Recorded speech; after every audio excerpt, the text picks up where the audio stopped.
Bienvenue dans l'épisode 3 de la série de podcasts « Ce que la vie m'a appris ». Depuis toujours, j'ai la sensation de ne pas rentrer dans les cases. Faut dire que j'ai démarré ma vie d'une façon déjà un petit peu bizarre. J'avais à peine 3 ans, mon père se suicide. À 5 ans, ma mère est en fauteuil roulant. On peut pas dire que je viens au départ d'une famille plutôt banale. Donc après, moi je vivais normalement, enfin pour moi tout était normal. À l'école j'avais des copines, des copains, des amoureux, beaucoup.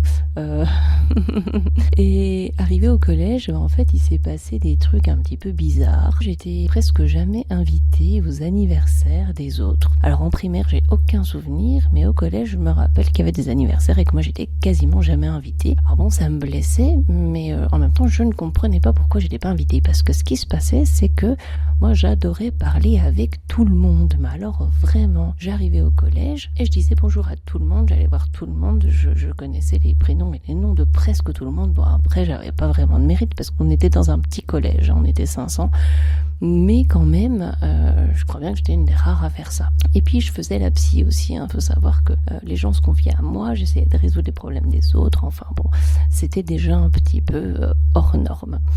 Ma scolarité se passait plutôt bien, pas de soucis particuliers, mais par contre j'avais quand même mes mercredis, et mercredis je faisais des trucs que personne faisait. Alors j'allais faire du bénévolat dans des associations où on accueillait les SDF. Alors bon, certes c'était ma mère qui y allait, mais moi j'allais avec elle, et j'adorais ça, c'était génial. Mais encore une fois, quand on a 12 ans, en général on fait pas ce genre de bénévolat. Après le collège, donc on a déménagé dans le sud, on allait dans une petite ville, et donc j'allais au lycée.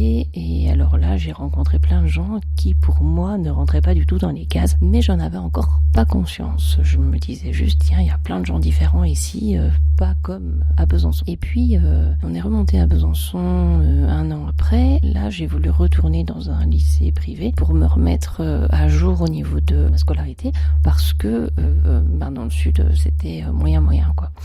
Et là, je me suis sentie complètement en décalage, mais alors encore plus en dehors des cases. Et je suis partie faire de la radio. Et encore une fois, j'avais alors 17 ans, je quitte l'école pour faire de la radio. Enfin, c'est un petit peu particulier aussi.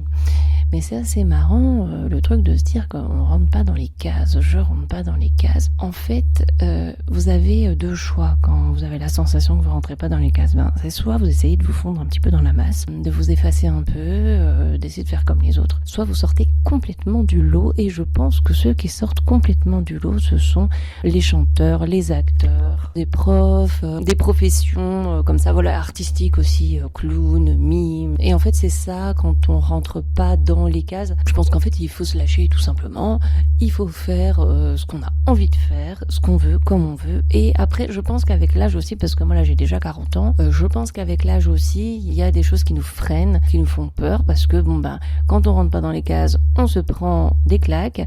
D'ailleurs, même quand on rentre dans les cases, mais du coup, je pense que ça freine et que on est moins spontané, on est moins naturel. Alors moi, je rentre tellement pas dans les cases que même ma mère trouvait que je rentrais pas dans les cases. C'est ma propre mère, quoi. Donc qui m'a créé, qui m'a vu grandir, qui m'a vu évoluer, qui m'a fait grandir. Même elle trouvait que je rentrais pas dans les cases déjà. Et pour la petite anecdote, il s'était passé un truc marrant. Un jour, à l'époque c'était Pôle emploi, et j'avais un rendez-vous, et la femme me demande de remplir un formulaire. À un moment donné, je sais plus, il y avait une question, et en fait il y avait pas la case qui correspondait, et c'était pour le choix du métier, le domaine de métier, donc ça devait être l'animation radio, je pense. Je dis, mais en fait moi j'ai pas la case pour elle me dit, ah mince, il y a pas la case, rajoutez une case. Je crois que je l'ai fait plein de fois dans ma vie, ça, en fait, de rajouter des cases, parce que du coup je rentrais pas dans les cases.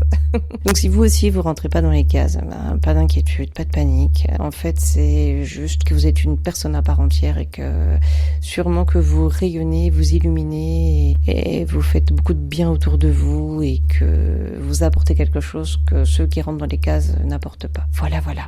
Moi je vous embrasse, et puis je vous dis rendez-vous au prochain épisode de la série de podcast Ce que la vie m'a appris. Bisous.